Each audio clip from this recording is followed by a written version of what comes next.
Main video 718. Subscribe to the channel. Hit that like button. You got something to say? Let's have a conversation.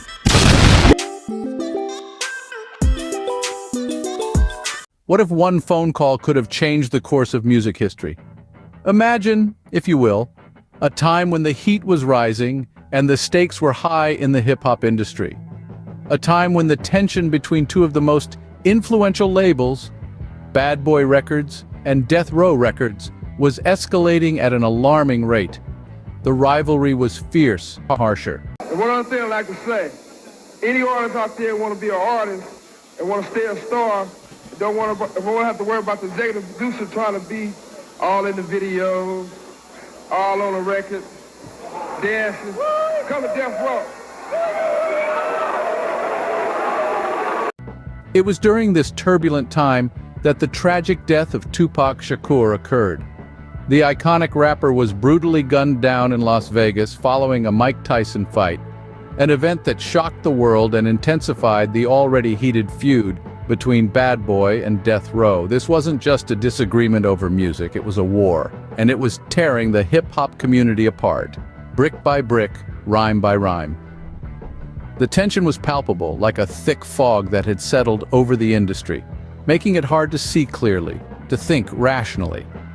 On one side of the feud was Bad Boy Records, led by Sean P. Diddy Combs, and on the other side was Death Row Records, helmed by Suge Knight. Each side had its loyal soldiers, its dedicated followers, and its own unique style of music. But the rivalry between them was about more than just music. It was about power, respect, and territory. And in the midst of this chaotic feud, a decision was about to be made that would change everything. Like 504. 504. Leaving Kennedy on the LAX. Oh, Cali? No doubt, baby. No, we gotta get this paper. No doubt. All right. I'm up. Yo, big. Everything. A decision that, in retrospect, seems so simple, so obvious. But at the time, amidst the whirlwind of anger, pride, and fear, it was a decision that was overlooked, dismissed, and ultimately ignored. But what if things had been different? What if that one phone call, that one warning, had been heeded? Could the course of music history have been altered? Could the tragic loss of one of hip-hop's brightest stars have been prevented? And in the midst of this chaotic feud, a decision was about to be made that would change everything. But what happens when warnings go unheeded? Picture this. P. Diddy, at the height of his career, decides to head to LA for Andre Harrell's party. Now, this might sound like an ordinary trip, but it wasn't. This was a journey into the heart of a battleground. The East Coast and West Coast were locked in a feud, a beef that had the entire hip-hop world on edge. P. Diddy's bodyguard, a man named Wolf, wasn't oblivious to the danger. He knew the stakes, and he had a condition. He wanted a bus, stocked with guns and his people. If they were to venture into the lion's den, he wanted to be prepared for anything that the West Coast might throw at them. This was no idle demand. This was a call for caution, a plea for prudence. But sometimes the music is too loud, the party too enticing, and the warning signs get drowned out. P. Diddy, caught up in the allure of the LA scene and the promise of Andre Harrell's party, decided to ignore Wolf's warnings. There's a saying, pride comes before a fall. Perhaps it was pride, perhaps it was the invincibility that fame often bestows upon its bearers. Whatever it was, it led P. Diddy to take a gamble with stakes too high. He decided to go to LA.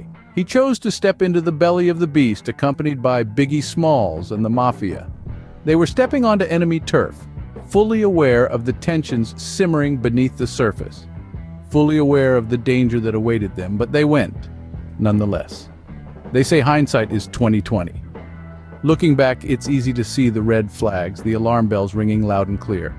But in the moment, caught up in the whirlwind of fame and fortune, those warning signs can be easy to ignore. Yet, against all odds and warnings, P. Diddy went to Los Angeles with Biggie Smalls and the Mafia. Let's delve into the unanswered calls that could have altered the course of hip-hop history. While in Los Angeles, Biggie Smalls, the iconic figure of East Coast hip-hop, started receiving threatening calls. The city, known for its sunshine and palm trees, was now casting ominous shadows. But these calls were ignored, dismissed as empty threats, perhaps. Imagine for a moment, you're in a city where you've got beef with the powers that be. Your presence isn't just unwelcome, it's seen as a provocation. And then the phone rings. The voice on the other end carries a warning, a plea to get out while you still can. What would you do? Biggie, however, chose to ignore these calls.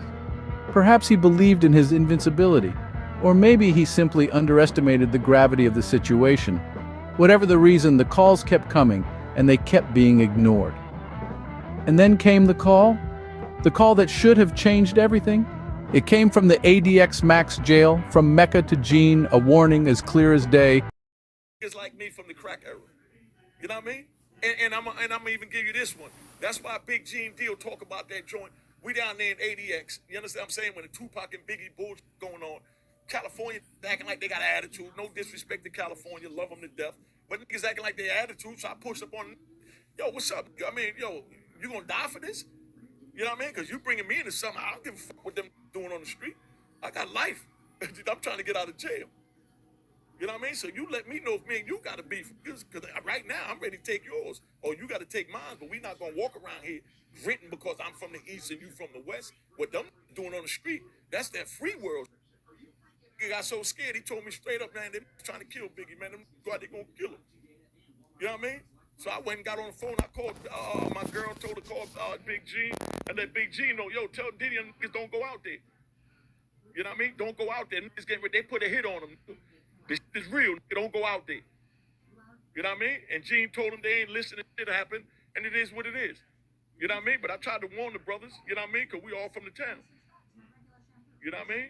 So I'm just letting you know that, you know, I done been through hell. You know what I mean? And like I said, I'm not supposed to be sitting on this couch. I know I'm not supposed to be sitting on this couch. No one thought there was this, because now that's looking at this, they're saying, I can't believe that nigga home. Not that crazy. I know you need not home. I'm telling you what this is saying. This was not just another threatening call. This was a lifeline, a final chance to evade the looming catastrophe. But this call, too, was ignored. This warning, delivered 3 days before Biggie Smalls was killed, fell on deaf ears. Was it pride? Was it disbelief? Or was it a fatalistic acceptance of what was to come? We may never know. What we do know is that this call, this last lifeline, was left unanswered. In the City of Angels, the ignored calls were the unheeded warnings of a brewing storm. It's a chilling reminder of the importance of heeding warnings, of listening when life gives you a call, because sometimes that call could be the one that saves it all. Oh, what if a call from a maximum security prison was the last chance to avert a disaster? Picture this. A chilling voice echoing from the cold steel walls of ADX Max jail, a place where the most dangerous are kept away from society, a voice desperate to warn of impending doom. This was the voice of Mecca, reaching out to Gene with a dire warning, a warning that was meant for P. Diddy, a warning that was meant to save lives. P. Diddy, Biggie Smalls, and the entire entourage were in Los Angeles, the City of Angels that was turning into a city of demons for them.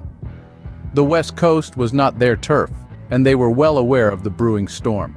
Yet they chose to ignore the warning signs. 3 days. Just 3 days before the tragic end of Biggie Smalls, a call was made. Mecca, from the depths of the maximum security prison, reached out. He had information that could have possibly changed the course of hip-hop history.